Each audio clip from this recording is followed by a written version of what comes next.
get messy. Wow! So hot. I'm in the zone, baby. Got it. Wow! So hot. I'm in the zone, baby. Got it. Wow! So hot. I'm in the zone, baby. Got it. Hello and welcome to GH Radio. I am your host, Chris, aka Lefty Brown, and we got the full crew on tonight for episode 663. We have the man who lives 3 doors down from the devil, Trader Joe. Hey, what's up, everyone? Okay, I have that 663 in my The head. neighbor of the beast. That's right. No, that's 665. Yeah, they're in the same zip code. And that voice you heard is the man who always outdoes us when it comes to talking about how hot it is. AZ Rockslide. Welcome, Eric. Welcome. No, you guys got hot. I will, when you guys are in the levels, you guys got hot. Yes, we were hotter, but we're used to being hotter, though not as hot as we were as early as we were. So, and it's going to get hot again soon. And last but not least, where it's never a dry heat, Alfred Lionheart. Welcome, Alfred. Hey, I'm looking for some PlayStation branded underwear. So if anybody knows, it's me. That's boy. Speaking of, yeah. Speaking of PlayStation, actually, we should save that to what you're doing because you're going to regale us in a killer story. So, so before we dive into the news today, we got to remind you about different ways in which you can be a part of our community. We want to hear from you. We want to be questioned by you. If you have an opinion or a question that you wanted us to answer on the show, reach out to us. You know, you can do so via email at ghradiopod@gmail.com. That is also our Twitter handle, ghradiopod. So you can reach out to us on Twitter. Facebook, of course, we're on Facebook. We're 4 older dudes. So we can be found on facebook.com/ghradiopod. And most of all, because these old dogs learn new tricks, we have a Discord channel. Please join our community. It's been a lot of fun talking to our listeners who are there and conversing about the latest game news. We hope to be planning game nights via Discord as well. If you want to be a part of this growing community, if you like talking about games with other gamers, join us at tinyurl.com/GH Radio Podcast. We hope to see you join us and converse with all of us. I'm having a lot of blast checking my Discord now constantly. Yes. All right. We've had some good discussions going in the Discord, so join us. We have, and I love and respect everyone's opinions about things. So it's been a lot of fun. Even when we poop on Polygon, a website I constantly go to, both for my information and to get annoyed sometimes. Well, Polygon's bad. Kotaku's way worse, man. Yes, so I actually banned Kotaku from my Twitter feed after one story they put up. So. I remember when I used to go to Kotaku like all the time, and they have gone so far downhill. Yeah, well, you know, I have the opposite reaction. Like, I used to ban, like when I was doing the Married Gamers, I used to ban any of my writers from quoting or starting a story based on a Kotaku story. But like the stuff that they wrote up about, what's that? Southern California developer, about their gamer culture, developer Riot? culture. Yeah, Riot. Their series on Riot, I thought was fascinating. They have had some good writers and they've had some good stories, but the site overall is just something I completely avoid anyway. I know, but the latest revision of the site is just unmanageable, it seems. All right. Anyway, we're already getting off topic. But let's dive in. Speaking of news stories, let's talk about some news that came out this past week. We're going to lead off with one that I wanted to talk about. I had to say there are some listeners that don't like us talking about politics on a gaming show. And so so their sensitive ears may hurt. They may get a little butt hurt. But we are going to talk about politics as it goes to video games with this story. And forgive me if I say his name wrong. We're going to talk about the creator of Five Nights at Freddy's, Scott Cawthon. Scott Cawthon? Cawthon, I think. Cawthon? Yeah, my apologies if I really mess that up. He has retired, and not because he wanted to. Well, he's retired from Five Nights at Freddy's. Okay, yeah, so he's retired from the game that he created, that little horror video game that has become a huge franchise. And he did so because he experienced what they call the cancel culture. So using a website that I do recommend, Open Secrets, where you can find out who's donated to political candidates, it was discovered that Scott Cawthon had contributed to multiple Republican candidates and one Democrat, the one Democrat being Tulsi Gabbard, who has a sordid history with the LGBTQ community, and then many donations to Mitch McConnell and Donald Trump and other MAGA candidates as well. And so when that was unleashed, weaponized, you could say, there was a quick backlash, and Scott was doxxed. His information was leaked online. He started receiving threats of violence against him and his family. He, in a message to the Five Nights at Freddy's Reddit thread, said that he's a Republican. And he's always been a Republican. He doesn't apologize for being pro-life, being a Christian.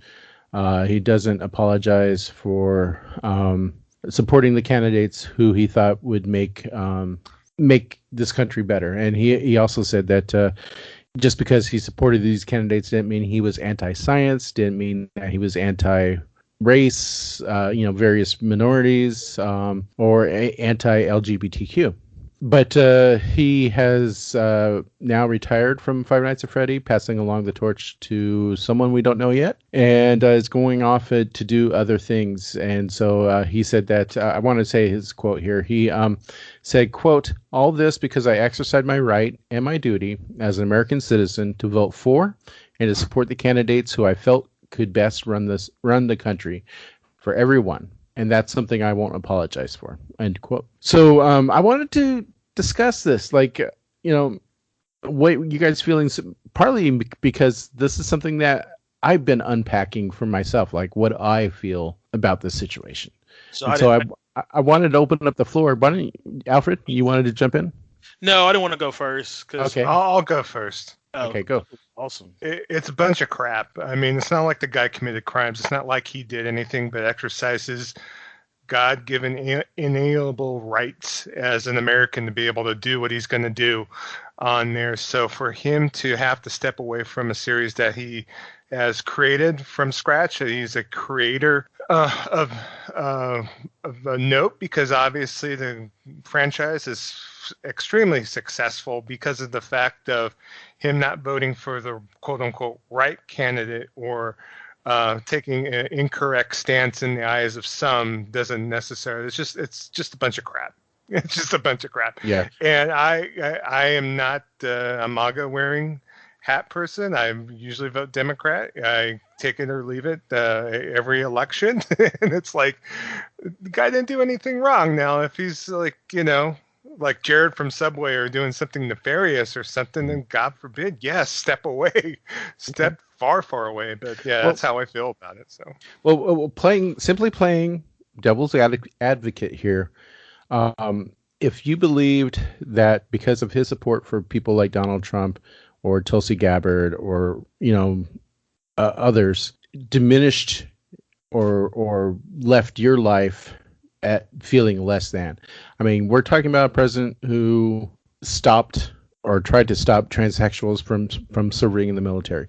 If you're a transsexual gamer, having Hawthorne Cawthon, give to anti-LGBTQ candidates like President Trump, it impacts your life. And so, what do you do with that? I understand what you're saying, Chris. It's just you support the things that mean the most to you. So if he's anti, as far as things that you stand for or he's against, then it's a point that you don't support the franchise. You don't put any money for Five Nights at Freddy's. You tell your friends and possibly not to support the franchise, even though to me that's irregardless of his personal feelings and as far as his personal choices on there, because right.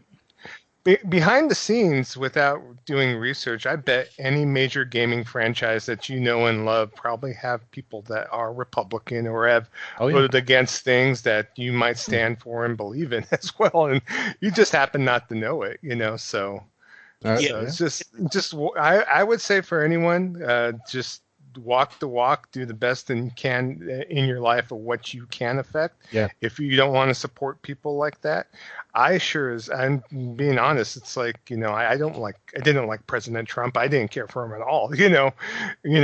It's one thing to not care for a president, but at the same time, wish ill will or wish for him to perish or something. That's not for me to judge. That's only for the guy upstairs to make that particular judgment. Yeah. Now Eric's been chomping at the bit, and I really want to get his voice on here. So I've got a few things to say. One, I don't care where you land on this issue. The minute you start doxing people, threatening them, putting them in actual possible harm's way, you've crossed a line. Yeah. And that should never be. I don't care how bad the person is. That kind of behavior is not acceptable. And it is definitely not acceptable in this situation. Two, if there is one thing that upsets me faster than anything else, it's double standards. Here's what I mean by that. I have consistently, and it happens on both sides, okay? I'm not picking on just one side here. But I've consistently seen, when it's policies that the side agrees with and somebody says, well, I'm not going to support them because these policies, oh, you're just overreacting. You got to divorce that from it. But then all of a sudden it's policies they don't agree with. Oh, well, I'm going to take a stand. No, either if you want to take a stand on that, that is your right. Okay. I'm not going to say it's not your right, but then don't criticize people who take a stand for beliefs that you don't line up with. It's not okay for you to say, oh, I can take a stand on this, but you can't take a stand for what you believe. That's not how things work. And my final comment on all of this is that if we're going to start making decisions on every little thing based on politics behind it, we're not going to have anything left. Like Joe was saying, I guarantee you that just about any game developer out there, there are going to be people who have personal beliefs and politics that you disagree with. And if you're literally going to decide, you have the right, okay? I'm not going to say you don't have the right. But if you're really going to start taking those stances, where is it going to end? And are you going to be consistent with it? That's part of why I don't get involved in a lot of these Christian boycotts of things, because if I was consistent with that, I'd pretty much have to boycott everything. Well, as someone who's, is a part of the LGBTQ community, I still eat my hate chicken. I call it hate chicken. But Alfred, what do you think about this? I'll be short and sweet because I know we kind of went on this topic a little bit, but I think the bigger story here is the fact that this guy was doxxed. He lost his livelihood. And he had to start, another company and whatnot. And that is, while you were going over it, I'm like, I mean, I don't care who he gave his money to. Like, he shouldn't have to lose his whole life because he gave money to a campaign. I mean, and that's his right. A business that he started and whatnot. It's insane. That's insane to me. Every person that put his information out there or that doxed him or whatnot, they should all be arrested and have charges brought up on them. Like, and that's just the 100%. Truth. I don't. It doesn't. This is not even a political discussion at this point. This is somebody's safety. This is somebody's family. This man has a wife. He has kids. There's a comment in the article where he talks about how. Hang on, I want to read exactly what my wife is 6 weeks pregnant. She spent last night in fear because of what was being said online. She's already been struggling with a pregnancy, so seeing her so afraid really scared me. Yeah, that's insane. Where are we as a culture when we're doing this to other people? Not because he said anything hateful, not because he did anything hateful. You love the product that he made. You love the company that this guy started.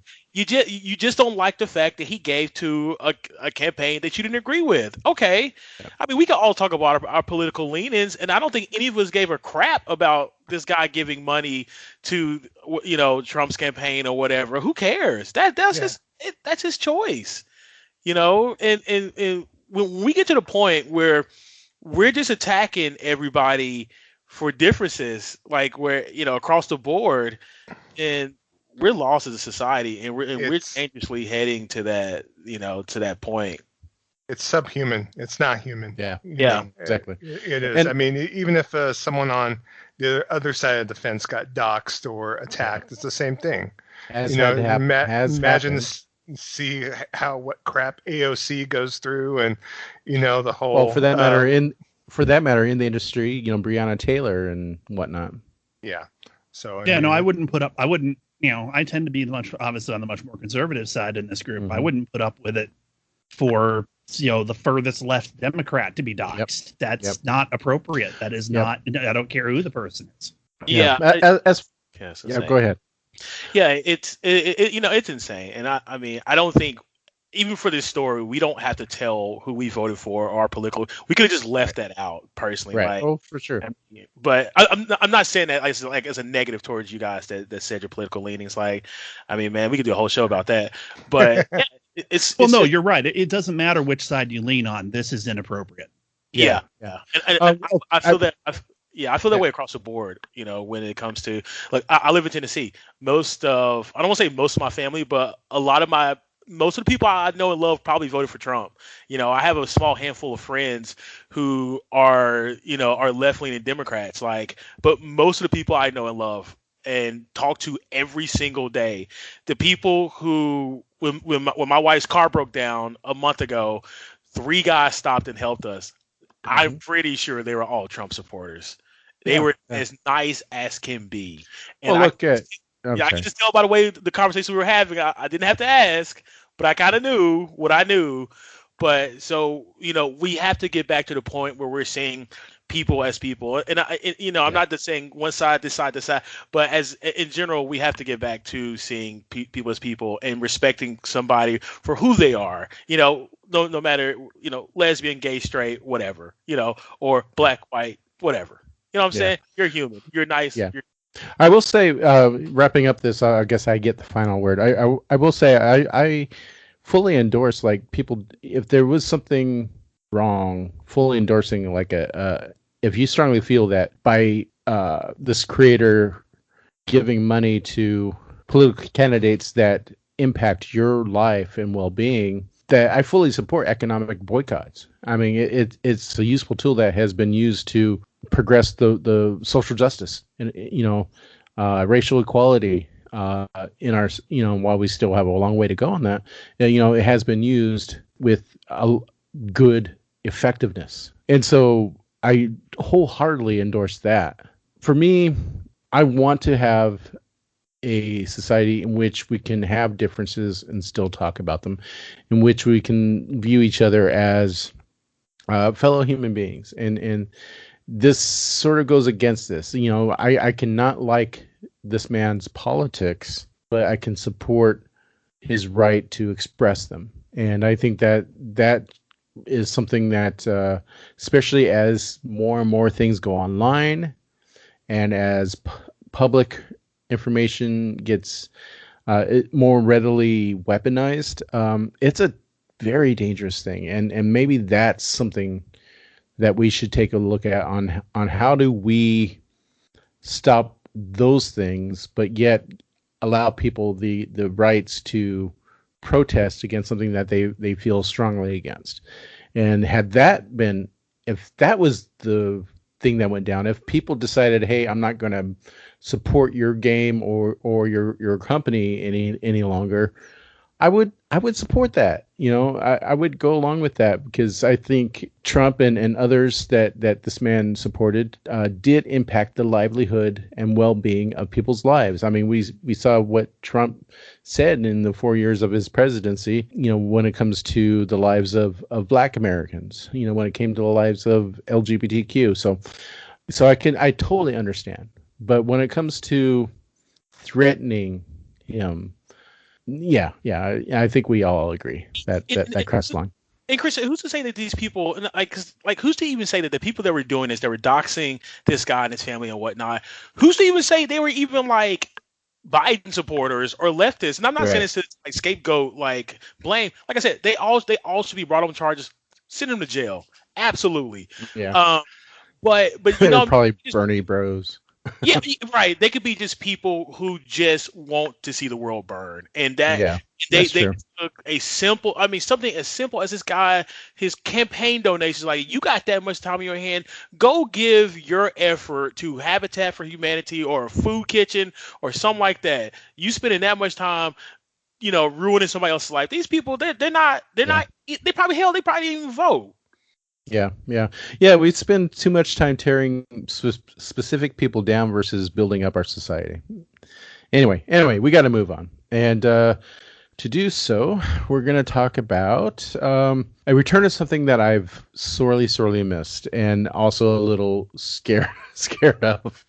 So today, Reed, let me pull up it'd be helpful if I had these all up when I start talking about them. Reed Pop announced today that PAX West will be returning in person this September. It's going to be the first major gaming event to be held in person since the pandemic hit, which is interesting because one of the last major gaming conventions to happen before the pandemic set in was PAX East last February. So it's happening. Tickets will be going on sale. If they're not on sale now, they will be going on sale and most likely selling out really quickly. And 4-day passes for PAX West 2021 will be going for $230. Oh, my God. Yeah, so there was a couple of quotes that from Reed Pop.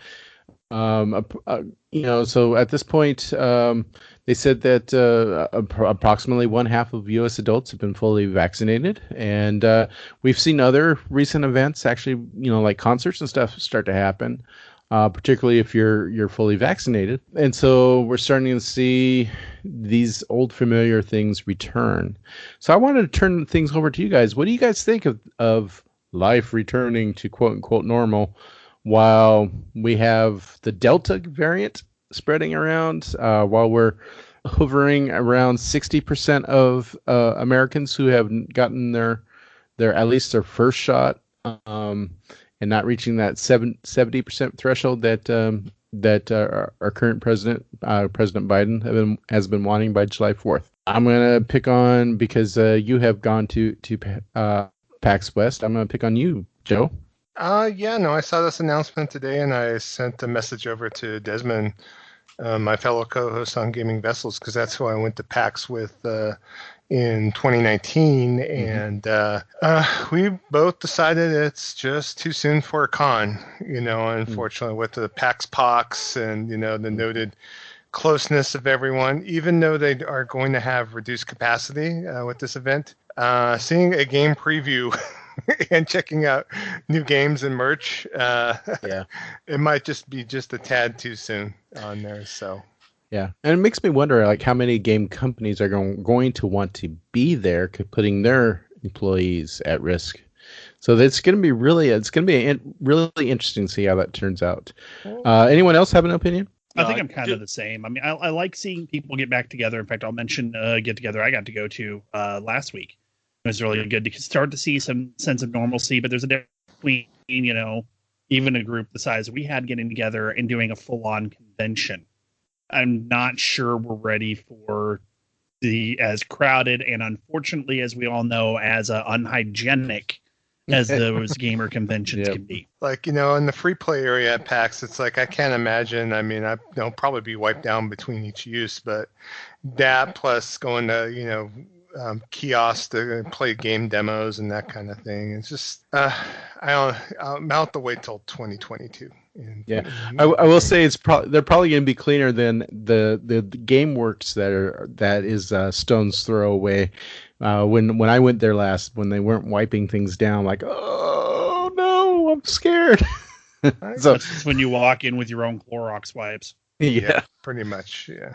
I mean, I'm glad they're back to it, though. I mean, it's good that PAX is getting. I mean, they need to make money, obviously, and it's good that it's there for people that are fully vaccinated and don't mind, or maybe in the area. But it's a no-go for me for right now. So, what about you, Alfred? Oh, too soon. I was thinking. I thought about it because I really wanted to go to PAX Prime. And I was, when I read the story earlier today, I was like, oh man, dude, that'd be awesome. Then I'm like, dude, that's gonna be a breeding ground for COVID. Like all those people together. Oh no. And I'm vaccinated too, and I'm still no. Yeah, and the thing that worries me is, the internet, and the people that go to conventions are on the internet, and sometimes they're the very same people who are anti-vaxxers, and so that always has me a little concerned. What are you going to ask for, a vaccine passport to go in? I mean, that's just... California just started something and that I readily downloaded. It's a little QR code that shows my vaccination, and I'm fully in support of something like that. I want to know, like the people walking. I want to know if I'm at a major event like that everyone else is vaccinated, so I'm at least a little safer.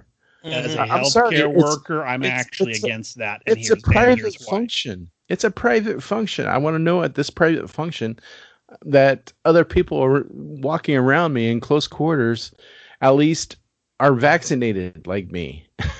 As a healthcare worker, I have an issue with that because you're dealing with HIPAA information.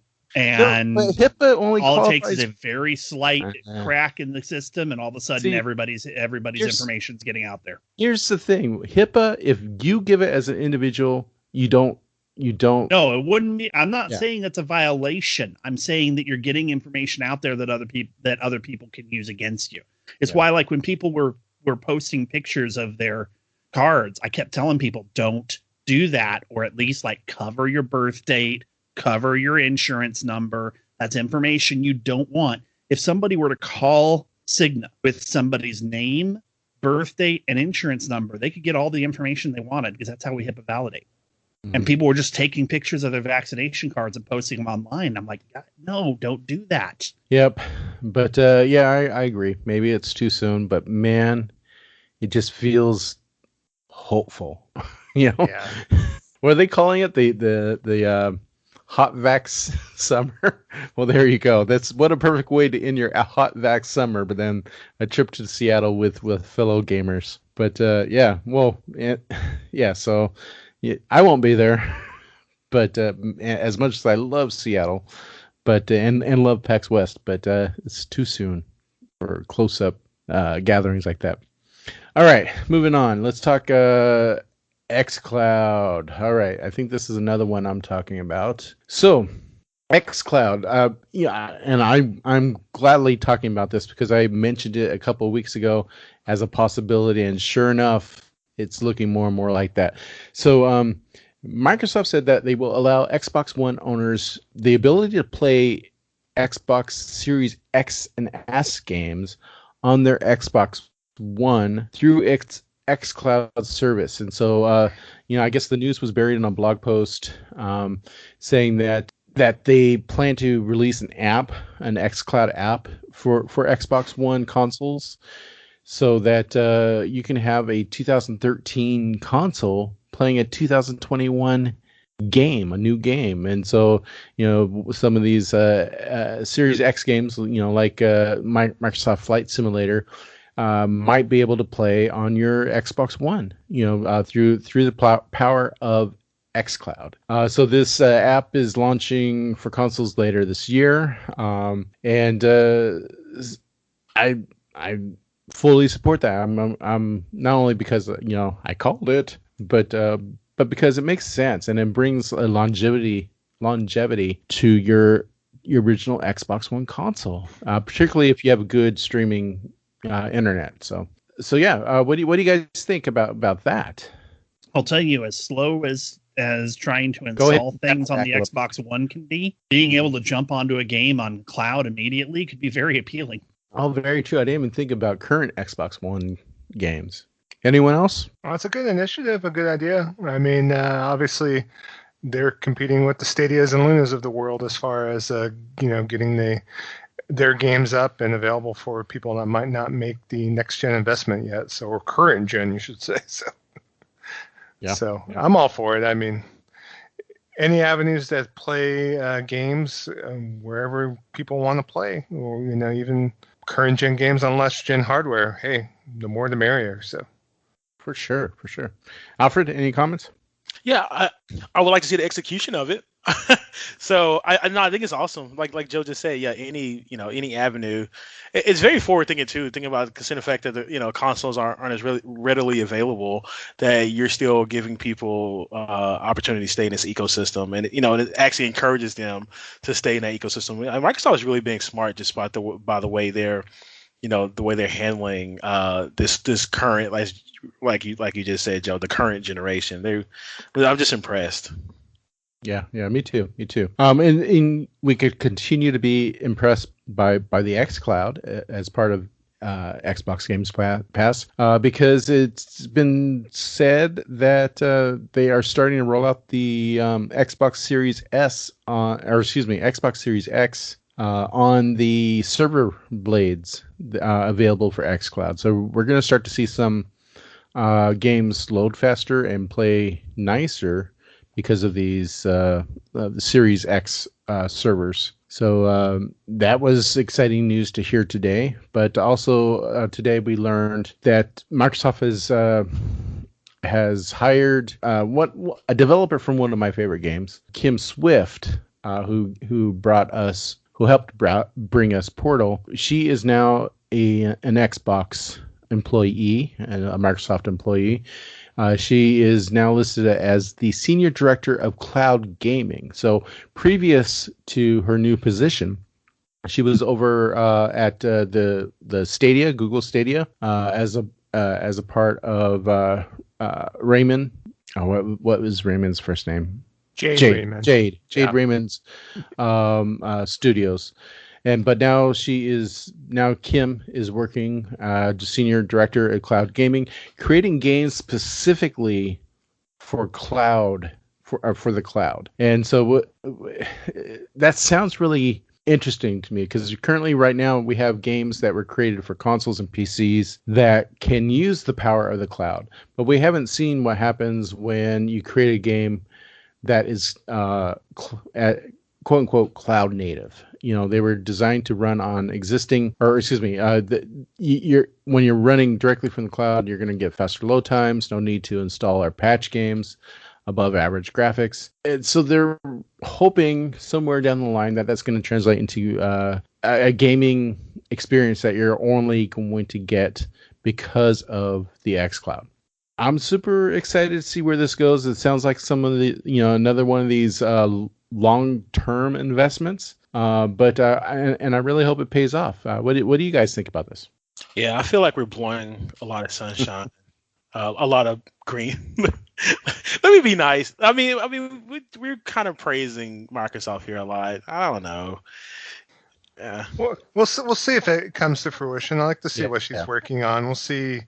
Obviously, Google was in a good place if she was working on something of note to bring it to gestation. So I know I was looking at her credits. I know she was working. She went to EA and was working on Battlefront 2 for a bit too. So it's like she has the chops. It's just we'll have to see. And just like with Jade Raymond's new team at developing a game for PlayStation, it's not about the name, it's about the execution and what they bring to the table. So hopefully it brings fruitful games for xCloud. So well, in to refute Alfred a little bit, I'll once again mention my white whale. xCloud, stream gaming, all that's well and good, but until we tackle the data caps from internet providers, we're not going to see the golden age of console streaming.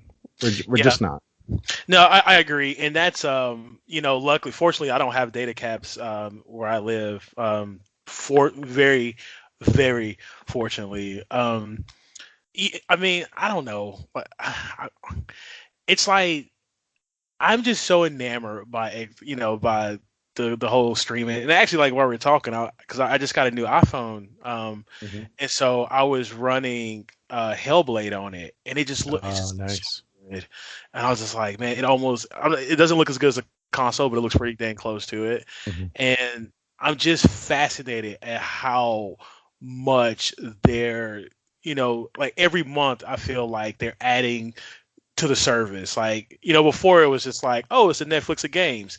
And then we start getting like original games. And then they bought Bethesda, and then we had the showcase, and it's just it's so much. And so I don't know much about the lady that's running the cloud gaming, but man, whatever and I need to read. What's her name again? Kim Swift. Kim Swift. Kim Swift. Okay, she's black, right? I'm not sure. No, I think she's Caucasian, I believe so. Okay. No, because I was listening to Paris was talking about somebody. No, that was Bond, Sarah Bond. Sarah Bond. And Okay, Sarah Bond's fantastic. I've met her a few times. Oh, have you? Oh, awesome. We need to talk offline then.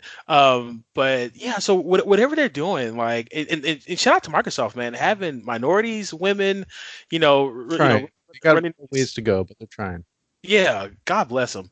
I'm blowing sunshine again, but you got to, man. They are just hitting on all cylinders. But I'm sorry, I don't have anything else to say. I'm done. Man, you sound like such an expert. You should just get rid of all your PlayStation consoles. Send them to me. Yeah, right. More about that later. But give my PS4 to one of my daughters. So nice. All right, so let's talk about PlayStation for a while. Eric, you have something on a game that has now returned to PlayStation. Yes, you might remember a while back they actually pulled Cyberpunk from the PlayStation Store because of all the problems with it running on PS4, basically not running at all on PS4. So there had been several changes and several updates that CD Projekt Red has done to the game, and it is now actually, as of yesterday, back up on the store. Now, Sony is still warning that they're still working on fixes, and it may still not play as well as it should, but for all the grief we've given them, and they deserved it, don't get me wrong, but for all the grief we've given them, CD Projekt Red has been hard at work in trying to make this game work again. It's still not anywhere near what they said it was going to be, but at least they're putting the work in. I'll believe it when it works decently on a PS4, but... Yeah, really. And at least it works on a PS4 now. But you could literally it was unplayable on the PS4. So I wonder, are they still gonna do like the next gen version of this game, or is that just it's still coming supposedly. I know some people on other podcasts think it's not coming, but it's definitely coming. It's just a long tail to this, and I don't think CD Projekt Red's going to pull the, plug on this, even though the game can be bought for $20 now, basically everywhere. So, well, it's one of those things where they have to make it right, otherwise their reputation is yeah. I bet you anything that even if they do, like, say, another Witcher or something, I bet you, which they probably will at some point, I bet you anything they're not going to get anywhere near the pre-orders they got. Yeah, I bet you they're working on Witcher 4 right now, but they can't say anything until they can finally bring out a next. Well, we know they're working on 2 other big games right now that they haven't talked a lot about. Yep, but they got to do right by their current title. So yeah, I'm not playing the game until the PS5 and Xbox Series X native application comes out. Yeah, which actually only on Xbox side, so it'd be good. I got a story to talk about the PlayStation as well. So PlayStation or Sony is currently taking signups for a beta test program for their PlayStation 5, in which users can test a future system software updates that will come out later this year. It's going to be a major system update, quote unquote. you can sign up now on Sony's website.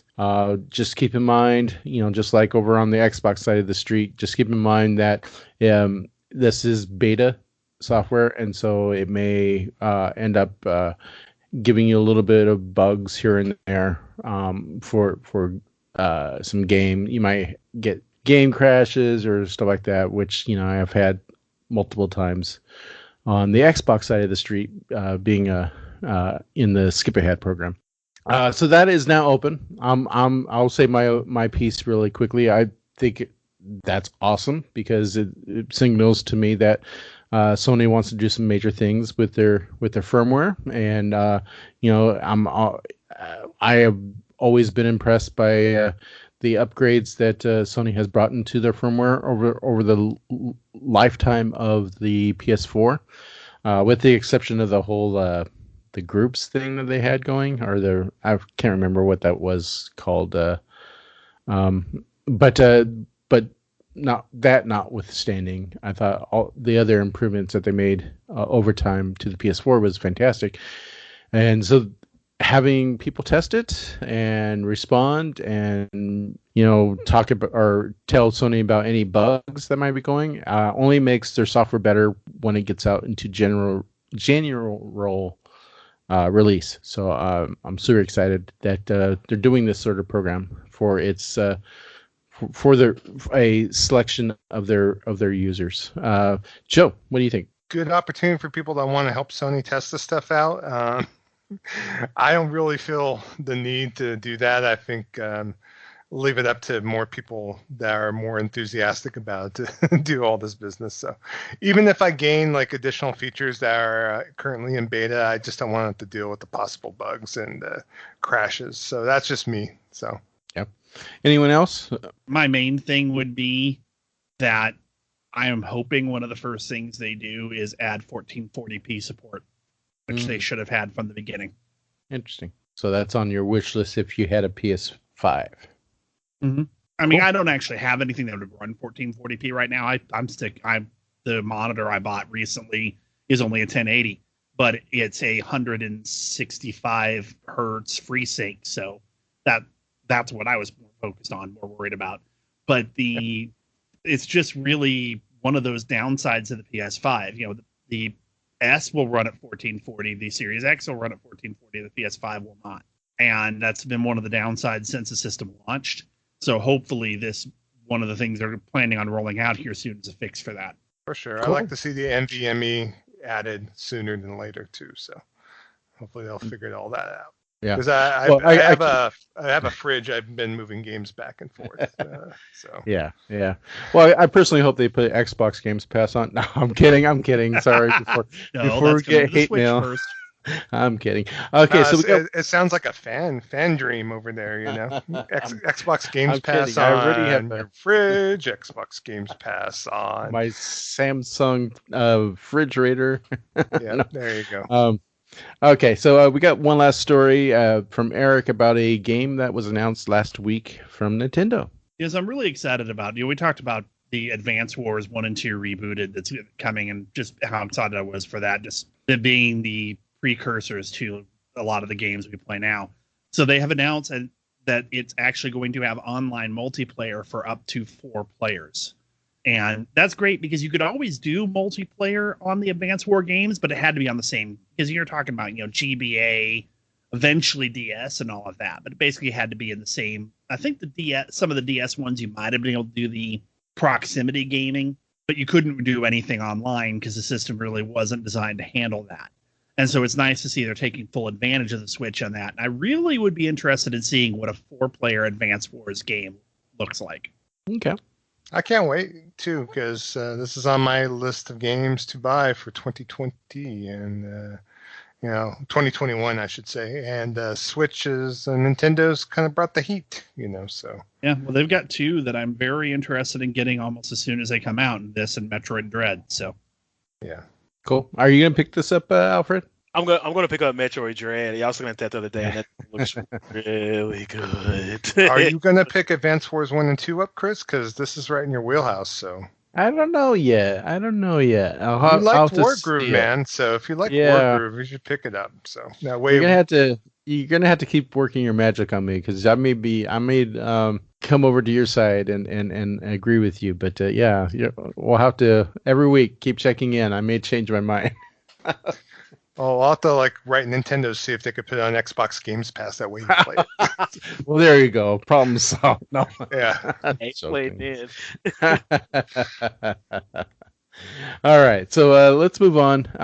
Let's go. Well, first, before I move on, 4-player online multiplayer, awesome, and which would be perfect for, I don't know, say a certain GH Radio Discord, in which we can have voice chat over the Discord and play Advance Wars Rebooted.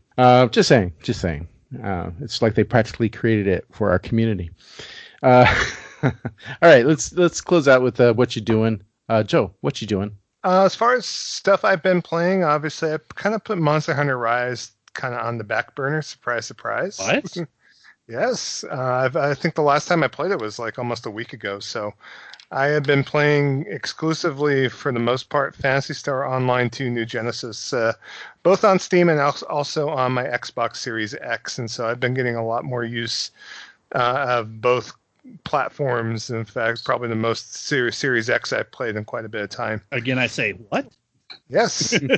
So game is obviously an MMO action RPG. There's a lot of melee gameplay. It's a lot more loose than Monster Hunter is, so it's a lot more action oriented depending on the class you pick on there, and you're able to basically take your character and swap between the different types. So you have a fighter, hunter, and then you could go and do a ranger and play more ranged and or be a magic user as well. And this is multiplayer on both the Xbox and on Steam, and also on Microsoft Store, of course, on there. Unfortunately, it's not either on Switch or PS4, PS5 because of the exclusivity, because Microsoft helped fund the translation of the game. So on there, it is available for both PlayStation and Nintendo in Japan, but not in the West, unfortunately. So on there, but me and Desmond have been signing on every night. I've been doing my dailies. I know some people have been complaining that the game is not,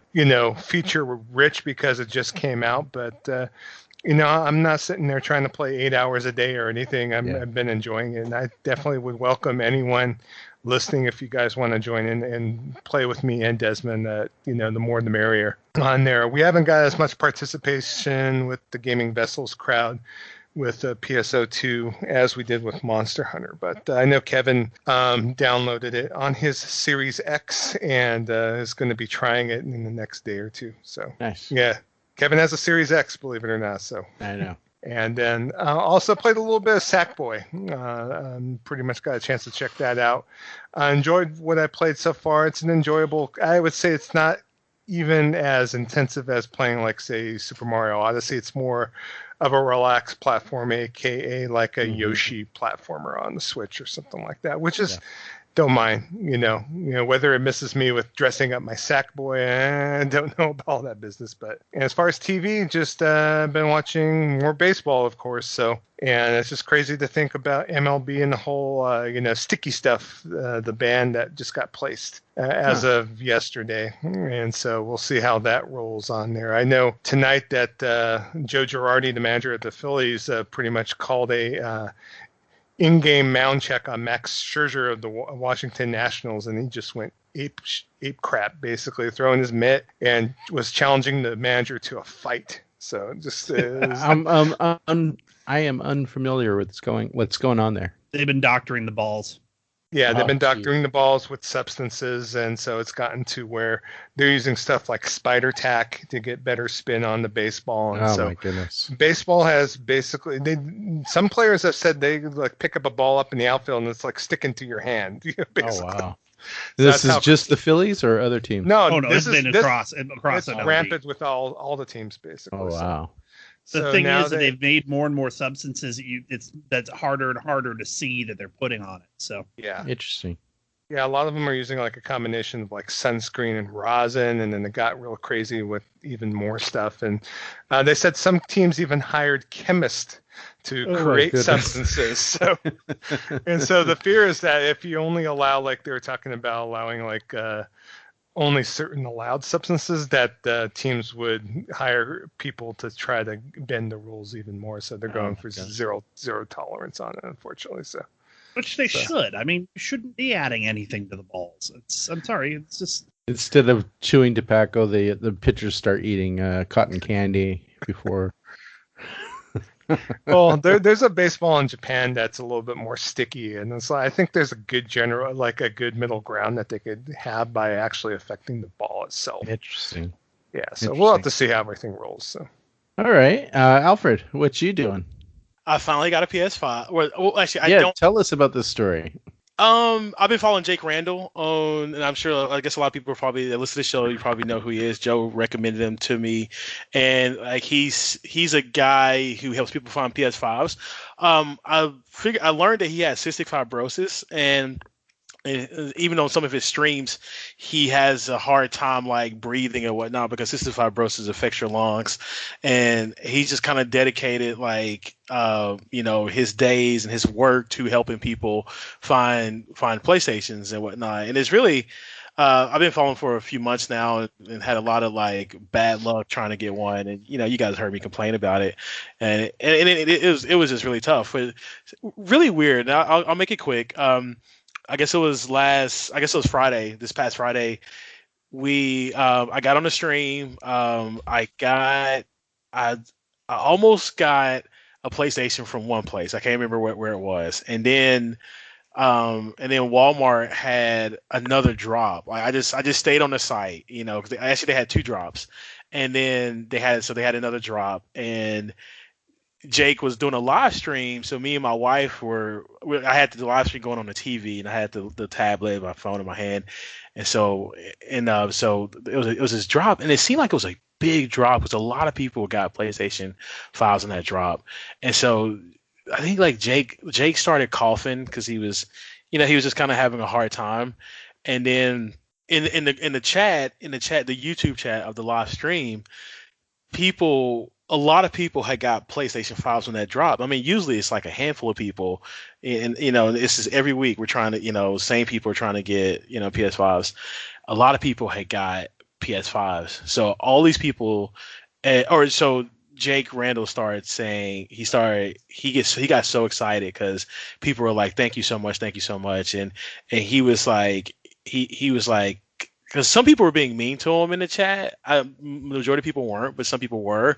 And Jake was like, he said, hey, if you can be mean to me if you want, but I'm going to keep helping people. And he got so excited because so many people were getting PS5s. He started crying. And then I don't know how many people, but like hundreds. I feel like I'm just going to say, maybe not hundreds, but people just started donating money to him, like left and right. And I donated some money to him and whatnot. He just lost it. Like he started crying, and it was like this moment. Like my wife was watching, and she was just like, "You're kidding!" Like because she was just like that. She's like, "That is amazing," and she doesn't really pay attention to all this stuff. But yeah, so I told him thank you so much. I've been wanting to get a PS5, and so yeah, so I got one from Walmart. Well, it hasn't came in yet. Walmart sent me an email because I got a digital, and they said they oversold the amount of digitals than they had, so they're going to give me one with the disc for free. Or it's free upgrade. Yeah. For $3.99, I'll get the disc version. So I'm really excited. Yeah, I gotta give it up for Jake Randall. He's a really outstanding guy, and even with his condition and everything, he basically got a wonder drug for his cystic fibrosis, and that's the reason why he started streaming, because he had the ability to be able to not have to go to the hospital every other month on there. So I don't know if you heard Alfred, but he's back in the hospital again. Yeah, I saw he was posting about that, and I was like, man, I hope he comes out okay. I feel like I feel very optimistic that he will.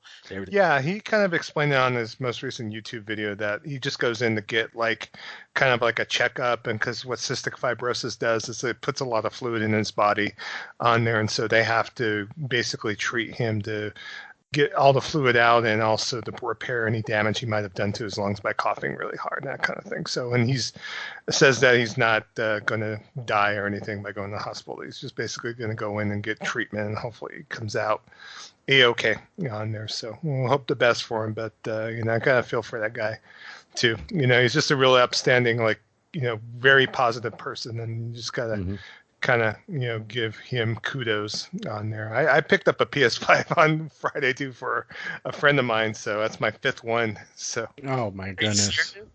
Yeah, I got it through GameStop because they had a Power Up Rewards member where you were able to go ahead and queue up if you're a Power Ups reward member and get into it. So I got a bundle, unfortunately for him, but he was okay with the bundle. So yeah. Anything else offered? I feel like there's some game I should be talking about outside of Mass Effect, but no, that's pretty much it. What happened to Monster Hunter? Did you pick that up or no? No. Okay. It's like I got sidetracked, and then I got the PS5, and I told my wife, I was like, I'm not buying anything else. Like I'm enjoy it. I get that. I know you. I saw your list on Twitter of all the games you're going to play. So yeah. Oh my gosh, I'm surprised. Are you not playing Ratchet and Clank for a PS5? I didn't buy it, so I know I'm playing other stuff right now. So I'm gonna pick it up later as far as the newest one. Yeah. So. Yeah, it's understandable. It's like there's like this huge glut of games, like even just like backlogs. Like the games I'm gonna play on my PS5 are gonna be mostly stuff that I missed, like Ghost of Tsushima, and of course PlayStation 2 again, and I think I'm Morales. But. And with there being no multiplayer component, there's no need to be paying $70 for the game. Well, some people want to experience right at the launch, so it just depends. Beauty is not. Yeah, no. If you're really into that, I understand. But I know you tend to be more, from what I understand, and correct me if I'm wrong on this, unless you're really, really into a game, you're willing to wait. It depends. Yeah, because unfortunately I've purchased many a game at launch and just watch it sit on my shelf. So I'm trying to be better. So yeah. I figure 50 years of my life now, I could be a little bit smarter. Joe's going to pick it up on a Black Friday sale. So, all right, Eric, what you doing? So a few different things. Just going to mention really quickly that the Phoenix Suns are actually doing well. It's the first time that I could say that in a long time. So it's been really, really exciting to see. They're playing tonight. I think they're 1 up in the Western Conference Finals. So really excited about that. I know they eliminated your Lakers. If I don't know if either of you actually support the Lakers. Nope. Like LeBron, but I'm a Hawks fan. So, and we had an Extra Life get together last week. It was put together by the Phoenix Children's Hospital Guild, and it was interesting because we had one last year, like late February, so right before all of this kicked off. We were trying to remember if it was before or after things had started going down. I remember saying no, I said it had to be before because we were talking about playing. I was talking with somebody I'd actually talked with then. Like we were talking about playing Division 2, and that didn't seem like a weird thing yet. Because definitely once everything started with the lockdown, I remember the first few times playing Division 2 after that going, this feels a little bit too real right now. But it was really good just getting a whole bunch of us together and just starting to do, having life start to kind of go back to normal, and we're all like everybody there, the best of my knowledge, we were all vaccinated, we've all just that chance to get to just talk with people face to face again was huge. They're looking to do some more events like that. We're definitely looking forward to that. As far as things I've been watching, the only thing I'll really mention is my sister, brother-in-law, nephew, and I have all really been enjoying Loki. Oh yeah. Yeah. Oh man, that is so good. There's a lot of theories out there, and I'm not going to share anything because I don't want to give any kind of spoilers or anything. But one thing I will say, and I guess this isn't surprising, but the chemistry between Todd Hiddleston and Owen Wilson is just perfect. Yeah. The two of them play off each other so well.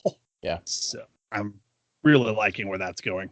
Yeah, I will say I just saw the first episode, and what I really liked, not only the look and feel of the show, but the fact like such major like events like the Cosmic Cube and the Infinity Stones were just like trinkets there. And it's like, man, there's always something bigger on the horizon. That made me laugh when we opened a drawer with the stones in it. Oh yeah, some of them use them as paperweights. Yeah. Oh man. Yeah, no, it's been really, it's just like, and like I said, the chemistry between Todd Hiddleston and Owen Wilson is just perfect. So really looking forward to seeing where that goes the rest of the season. As far as gaming goes, I've been spending a lot of time playing Slay the Spire. That game has really got its hooks into me to where when you start playing that game enough, you move from, oh, hey, this card looks like it'd be a fun card to have to, well, this card actually lines up much better with the deck I'm currently putting together. Or even looking at it going, none of those cards work with the deck I'm putting together, and it would actually hurt me to add a card like that to my deck, so I'm going to skip that this time. Start really thinking about X HP instead. Well, you kind of have to, because you start based on what cards you get early on, you'll start to build certain decks for certain heroes. Mm-hmm. And like, I've managed to get all the way through with the Ironclad.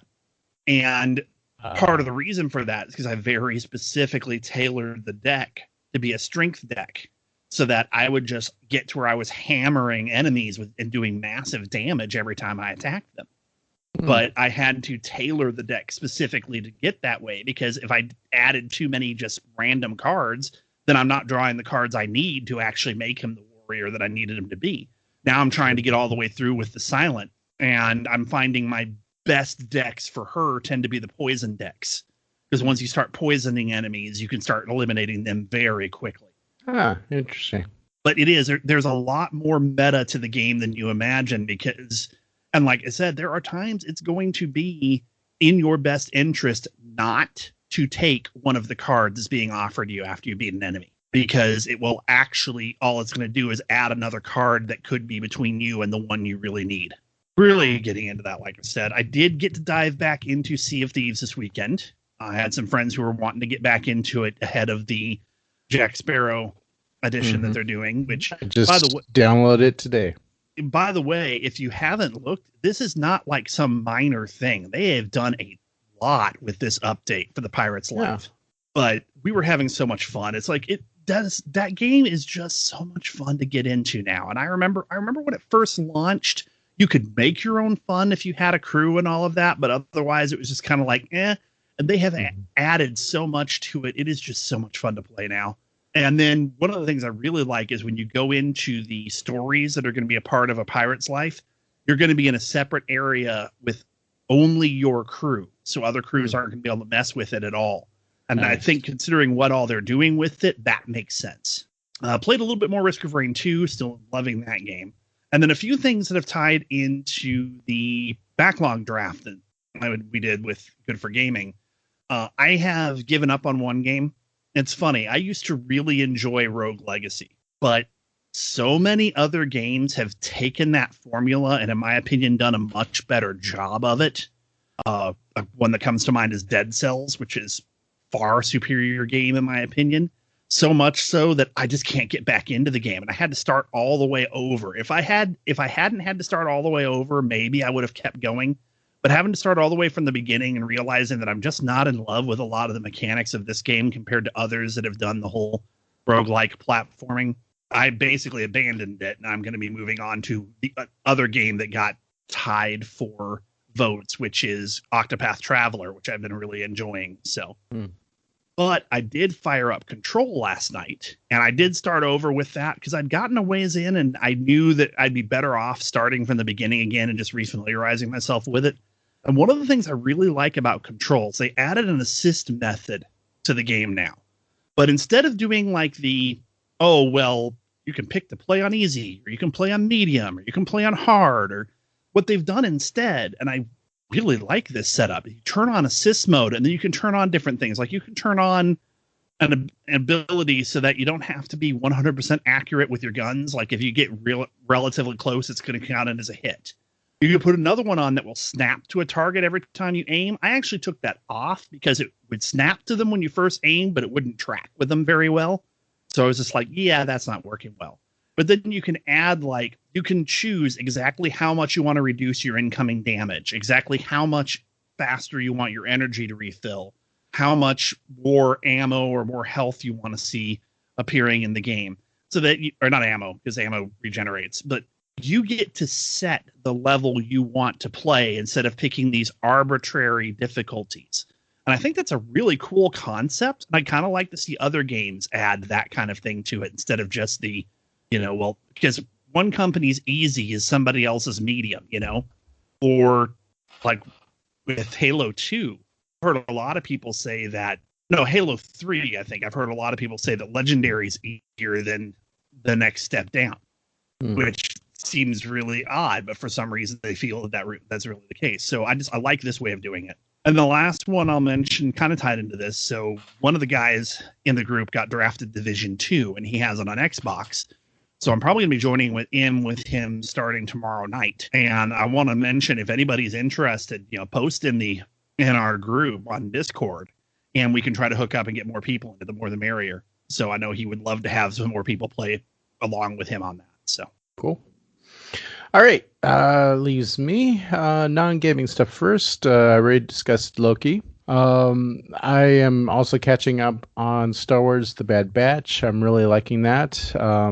It was nice seeing characters from the Clone Wars make reappearances, and that's all I'll say about that. I have been watching with the fiance, Love Victor. We just yesterday finished season 1 and now started on season 2, and really enjoying that.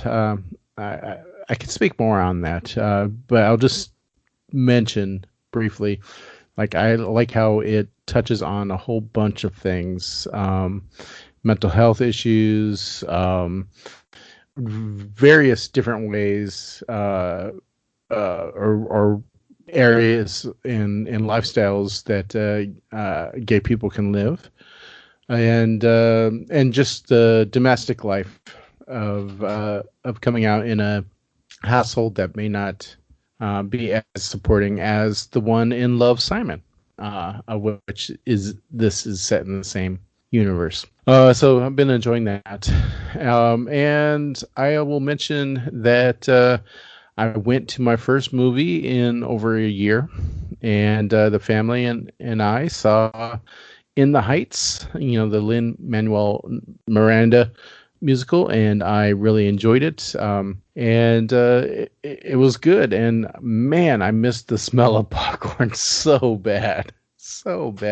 And, I won't be going to movies all the time. There are certain ones I will go for. But it did make me think of our You Lose podcast days, in which how much we dreaded the summer movie going, because we would fail to make good choices and end up eating popcorn. And sure enough, I remembered why that was always a struggle.